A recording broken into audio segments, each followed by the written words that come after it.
की प्यारी साथ संगत प्रेम से बोलिए प्रेमियों। आवाज ना करो भाई। आज का सत्संग संजय अनीता के इस नई आशियाने के सुमुहूर्त पर, इस घर के सुमुहूर्त पे करवाया जा रहा है। अभी कुछ दिन पहले ही इन्होंने इसकी शुरुआत की और बहुत समय से इसका मुहूर्त करवा रहे हैं। आप सब आए इस मुबारक अवसर पर इस परिवार को शुभकामनाएं, बुजुर्गों का आशीर्वाद देने के लिए।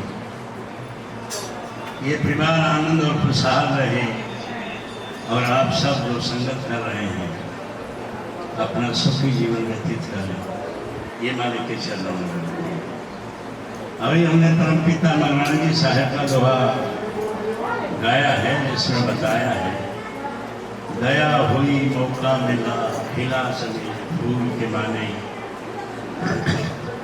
सबसे बड़ी दया तो उस कुल मालिक की यह है कि मनुष्य का चोला मिला, ये नर नारायण देह, क्योंकि इसका मिलना बड़ा दुर्लभ है।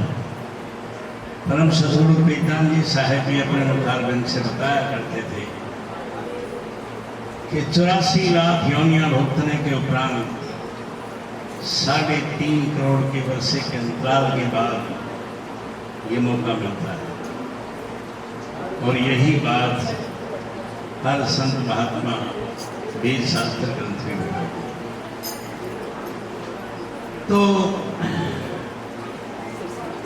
ये समय मिल गया हमें सतगुरु की शरण में जाकर मालिक की बंदगी करना, मालिक का भजन करना, मालिक का ध्यान करना कि हे मालिक दया की और मुझे इस चोले में बहुत अच्छा अवसर है।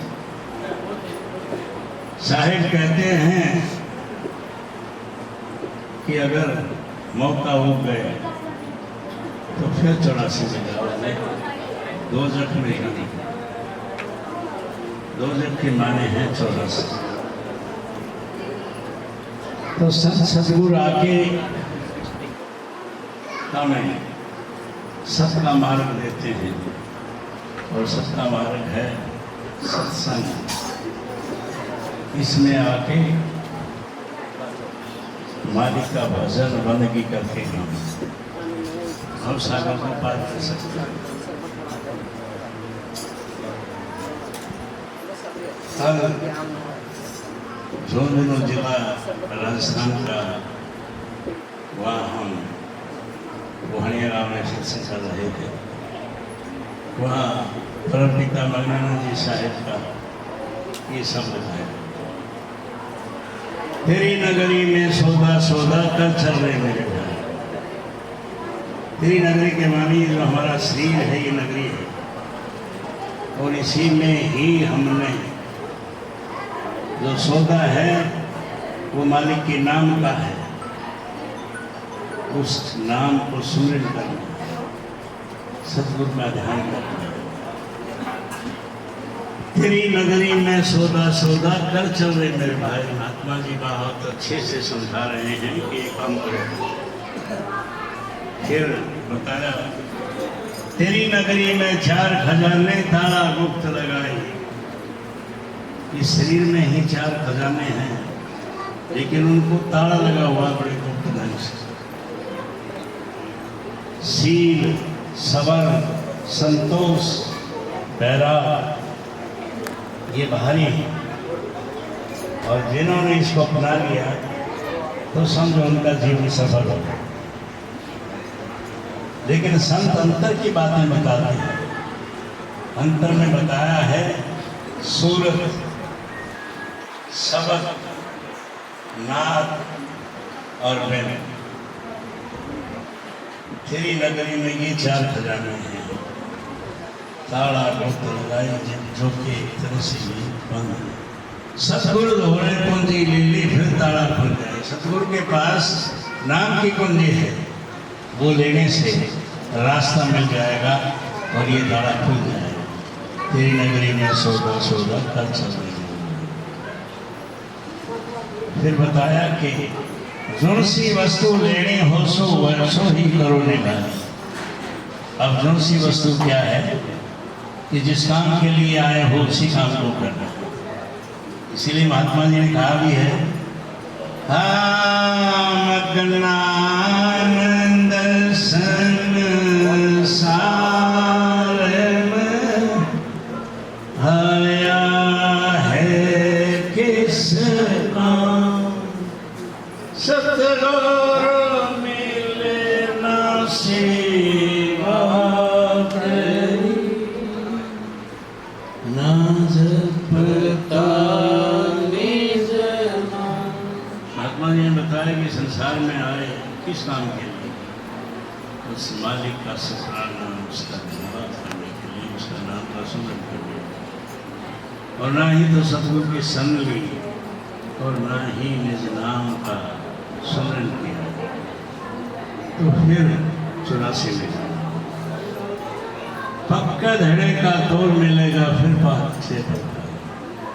सतगुरु अगर पूर्ण मिल गया तो जिस तरह पक्का धड़े का तोड़ है ऐसे मिल जाएगा, कहीं भी उठाने की जरूरत नहीं। तेरी नगरी में सौदा सौदा कर बार बार महात्मा जी ने यही इसी तरफ इशारा किया है कि तुम्हारा जो ये शरीर है, इसी में मालिक है, इसी में प्रभु परमेश्वर है, उसका ध्यान करोगे तो कुछ नहीं। हाँ। जब लग सौदा मिलता को न कटे 84 नहीं। जब तक नाम नहीं मिलेगा, कमाई नहीं करोगे, तब तक काम नहीं करने वाला। जैसे कपी कलंदर घर में पलक पलक, यह हालत वैसे ही है जो एक मदारी के यहाँ बंदर होता है, उसके गले में फंदा होता है, वो अपने ढंग से उसको नचाता है, बंदर का कोई जोर नहीं चलता। और यही स्थिति मनुष्य की है, वो काल के हाथों हिलता है। जैसे कभी कलंदर घर में पलक पलक उठा, इस तरह है इंसान, तो पलक पलक उठ पाता है। तेरे लिए जरूरी है तू मालिक की संग में चला जाए और जो आदेश देते हैं, जो हुक्म देते हैं, उसके मुताबिक काम करो। अंत में महात्मा जी ने एक बहुत अच्छा संदेशा दिया है, मगनानंद सौदे का गाह, कि मैं तो यही काम करने के लिए आऊँ, मैं तो इसी का गाह हूँ। मगनानंद सौदे का गाह, जब लग पार बसाई, जब तक मेरी कोशिश रहेगी तब तक ये मैं काम करूँगा। सिर का साठ सौदा मिल जाए, परमानंद हर्षाई। अगर सिर धर की बाजी लगाने से भी अगर ये काम बन जाता है, बनेगा तभी जब मेरे हजूर परमानंद साहब दया करेंगे, उनकी दया से ही, उनकी मेहर से ही काम। और यही चीज़ हम सब के लिए, हमारा सतगुरु ही हमारा भला कर सकता है, वही हमें पार उतार सकता है, और किसी में कोई सामर्थ्य नहीं। आनंद।